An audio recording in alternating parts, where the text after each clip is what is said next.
जय श्री कृष्ण दोस्तों, आप सभी का स्वागत है। आज हम विजया एकादशी की व्रत कथा सुनेंगे। युधिष्ठिर ने पूछा, वासुदेव, फाल्गुन के कृष्ण पक्ष में किस नाम की एकादशी होती है? कृपया करके बताइए। भगवान श्री कृष्ण बोले, युधिष्ठिर, एक बार नारद जी ने कमल के आसन पर विराजमान होने वाले ब्रह्मा जी से प्रश्न किया, सूर्यश्रेष्ठ, फाल्गुन के कृष्ण पक्ष में जो विजया नाम की एकादशी होती है, कृपया करके उसके पुण्य का वर्णन कीजिए। ब्रह्मा जी ने कहा, नारद सुनो, मैं एक उत्तम कथा सुनाता हूँ जो पापों का अपहरण करने वाली है। यह व्रत बहुत ही प्राचीन, पवित्र और पाप नाशक है। यह विजया नाम की एकादशी राजाओं को विजय प्रदान करती है, इसमें तनिक भी संदेह नहीं है। पूर्व काल की बात है, भगवान श्री रामचंद्र जी 14 वर्षों के लिए वन में गए और वहाँ पंचवटी में सीता तथा लक्ष्मण के साथ रहने लगे। वहाँ रहते समय रावण ने चपलतावश विजयात्मक श्री राम जी की तपस्विनी पत्नी श्री सीता जी को हर लिया।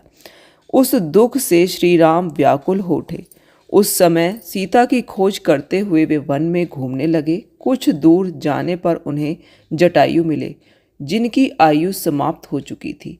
इसके बाद उन्होंने वन के भीतर कबंध नामक राक्षस का वध किया। फिर सुग्रीव के साथ उनकी मित्रता हुई। तत्पश्चात श्री राम के लिए वानरों की सेना एकत्रित हुई। हनुमान जी ने लंका के उद्यान में जाकर सीता जी का दर्शन किया और उन्हें श्री राम जी की चिन्ह स्वरूप मुद्रिका प्रदान की। यह उन्होंने महान पुरुषार्थ का काम किया था। वहाँ से लौटकर वे श्री रामचंद्र जी से मिले और लंका का सारा समाचार उनसे निवेदन किया।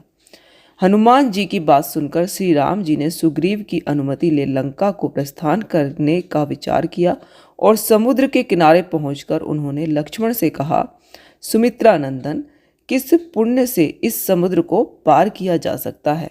यह अत्यंत अगाध और भयंकर जल जंतुओं से भरा हुआ है।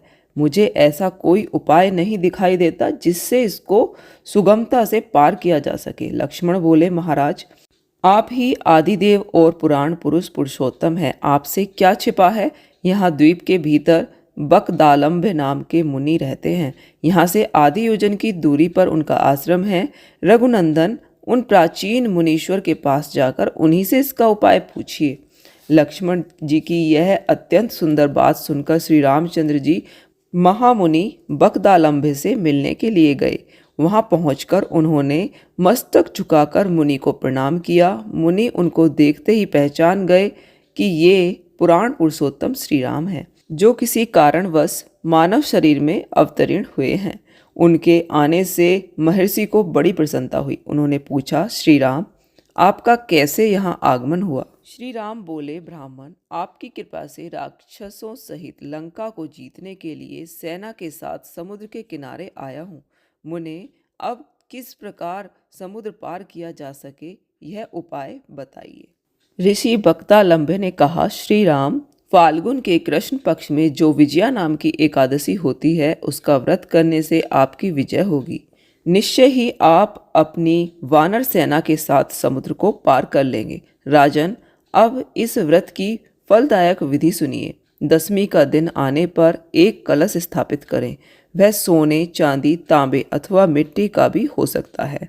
उस कलश को जल से भरकर उसमें पल्लव डाल दें। उसके ऊपर भगवान नारायण के स्वर्णमय विग्रह की स्थापना करें। फिर एकादशी के दिन प्रातःकाल स्नान करके कलश को पुनः स्थिरतापूर्वक स्थापित करें।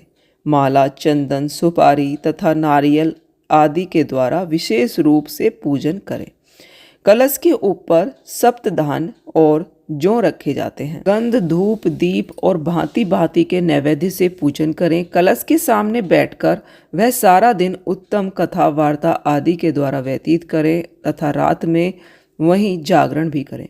अखंड व्रत की सिद्धि के लिए घी का दीपक जलाएं। फिर द्वादशी के दिन सूर्योदय होने पर उस कलश को किसी जलाशय के समीप, नदी, झरने या पोखरे में के तट पर ले जाकर स्थापित करें तथा उसकी विधिवत पूजा करके देव प्रतिमा सहित उस कलश को वेद वेत्ता ब्राह्मण को दान में दे दें। महाराज, कलश के साथ ही और बड़े बड़े दान देने चाहिए। श्री राम, आप अपने युद्धपतियों के साथ इसी विधि से प्रयत्नपूर्वक विजया का व्रत कीजिए, इससे आपकी विजय होगी। ब्रह्मा जी कहते हैं, नारद, यह सुनकर श्री रामचंद्र जी ने मुनि के कथा अनुसार उस समय विजया एकादशी का व्रत किया। उस व्रत के करने से श्री रामचंद्र जी की विजय हुई। उन्होंने संग्राम में रावण को मारा, लंका पर विजय पाई और सीता को प्राप्त किया। बेटा, जो मनुष्य इस विधि से व्रत करते हैं उन्हें इस लोक में विजय प्राप्त होती है और उनका परलोक भी अक्षय बना रहता है।